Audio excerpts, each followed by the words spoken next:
بسم اللہ الرحمن الرحیم۔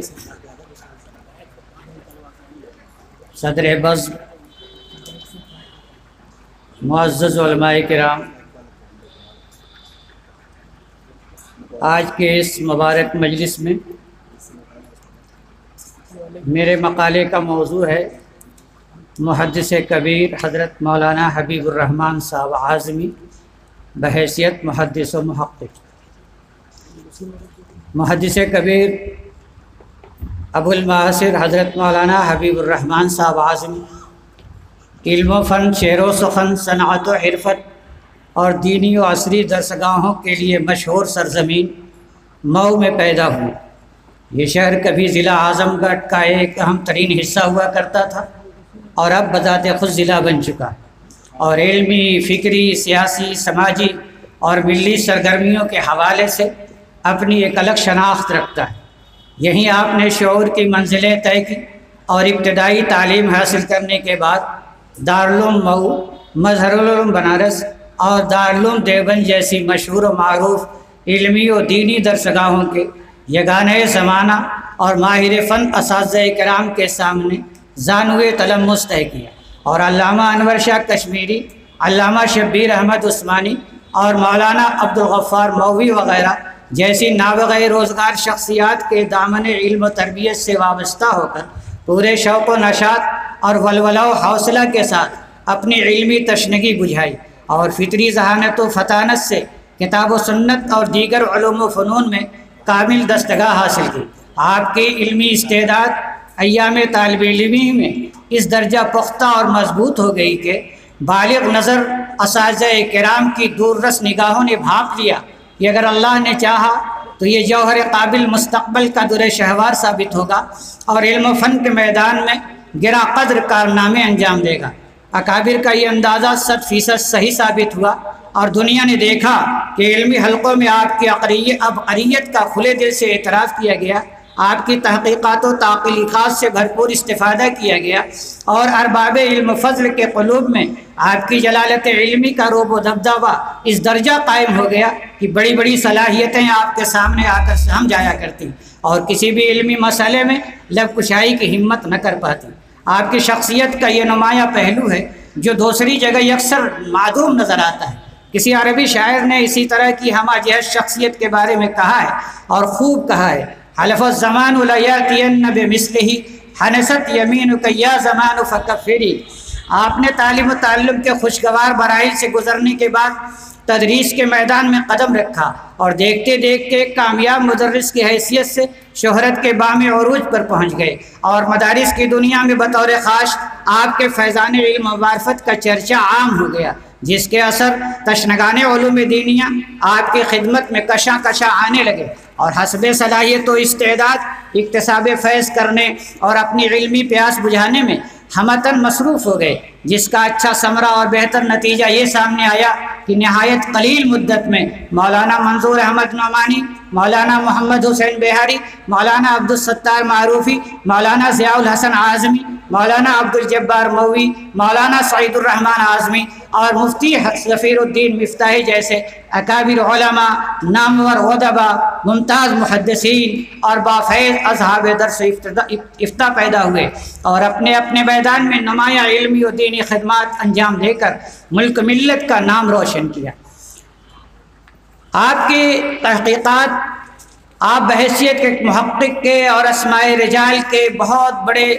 ماہر ہونے کی حیثیت سے متعارف ہوئے۔ اس حیثیت سے دیکھا جائے تو آپ کی ابتدائی ایام کی تصانیف و کتب بھی بہت ہی جامع، مستند اور غایت درجہ وقی اور امت مسلمہ کے لیے نہایت مفید نافع رہی ہیں، لیکن آپ کے عزائم اس سے کہیں بلند اور مقاصد بہت عظیم تھے اور حدیث نبوہ کی خدمت و دفاع کا دینی جذبہ آپ کے نہا خانہ دل میں اس درجہ موزدن تھا کہ وسائل کی قلت اور اسباب کی کمیابی کے باوجود اس کی تکمیل کے لیے سرگرم عمل ہو گئے اور اپنی فطری ذوق اور طبعی مزاج کے زیر اثر کتب حدیث کے مخطوطات کی تلاش و جستجو اور ان کی تحقیق و تعلیق میں ہمتاً مصروف ہو گئے اور تادم واپسی اس عظیم خدمت کی انجام دہی میں سرتاپا غرق رہے۔ آپ کی دلی خواہش اور دیرینہ تمنا تھی کہ حدیث نبویہ کے بیش قیمت ذخائر جو اب تک اہل علم کی نگاہوں سے اوجھل ہیں اور منظر عام پر نہیں آ سکے ہیں، انہیں دنیا کے مختلف کتب خانوں سے حاصل کر کے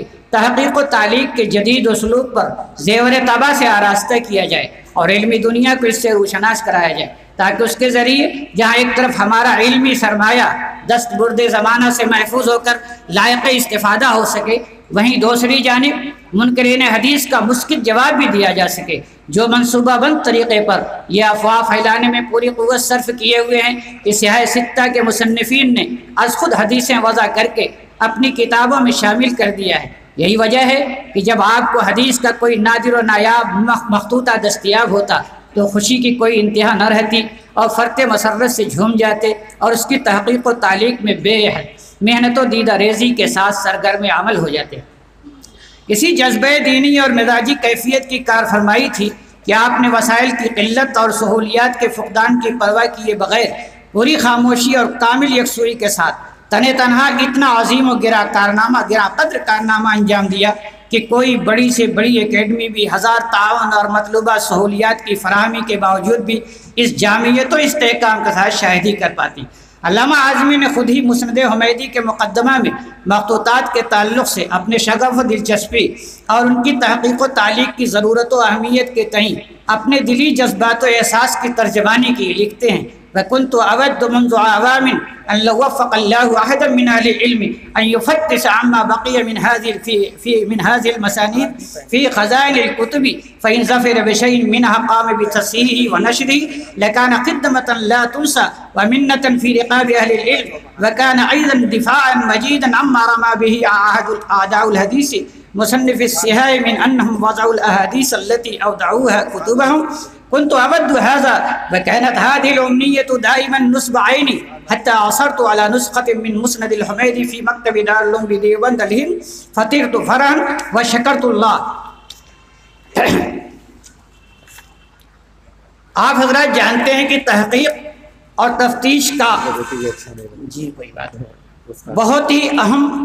اور بہت ہی جانکاہی کے ساتھ ہی ہوتا ہے، لیکن حضرت نے کیا وہ عمل کیا جس کی وجہ سے آپ تمام علماء و محققین کے درمیان پورے طور پر مستند، معتبر اور ہر طریقے سے لائق اعتماد ہو گئے۔ حضرت اعظمی کی خصوصیت یہ تھی کہ جب وہ کوئی چیز تحقیق کرتے تو بڑے بڑے محققین کی باتیں جب آتی تو ایسے ہی آنکھ بند کر کے تسلیم نہیں کر لیا کرتے تھے، بلکہ اس پر جو علمی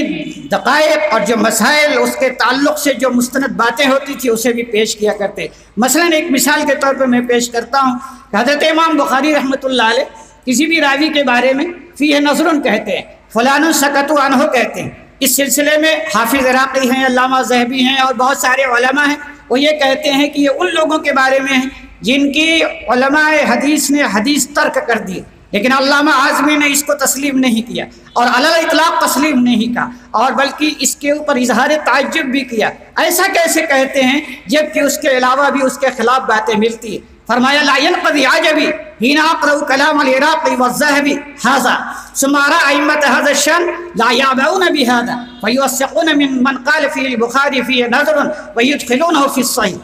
اور اس کے نظائر، اس کی دلیلیں بہت ساری پیش کی۔